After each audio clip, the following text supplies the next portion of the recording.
Deux nouveaux ministres font donc leur entrée dans le gouvernement H2. Il s'agit du ministre des Mines, du Pétrole et de l'Énergie, Mamadou Sangafoua Coulibaly, et la ministre de la Culture et de la Francophonie, Françoise Remarque. Leur portrait dans cet élément de Mardouché Kwasi.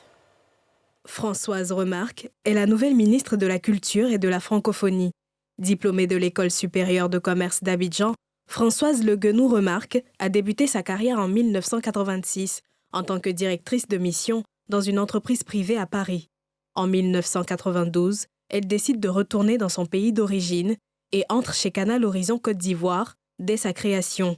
De 1994 à 1999, elle y occupe successivement les fonctions de responsable financier, directrice générale adjointe, puis directrice générale. En 2003, elle est nommée présidente directrice générale de Canal+ Côte d'Ivoire. En 2010, elle rejoint la maison mère Canal+ Afrique au poste de directrice des relations institutionnelles et communication. Elle est la directrice des relations institutionnelles et de la communication du groupe CFAO depuis le mois d'avril 2015. Ses fonctions professionnelles n'entament en rien son engagement. Ainsi, on retrouve Françoise Remarque à la vice-présidence du patronat ivoirien et conseillère du commerce extérieur de la France. Elle reçoit d'ailleurs le prix d'excellence 2007 des bâtisseurs de l'économie ivoirienne et le prix Émeraude 2009 des femmes actives dans le secteur privé. Elle est également commandeur de l'Ordre national de Côte d'Ivoire. La nouvelle ministre de la Culture et de la Francophonie est mariée et mère de 3 enfants. Mamadou Sangafoua Coulibaly, lui, remplace Thomas Camara au poste de ministre des Mines, du Pétrole et de l'Énergie.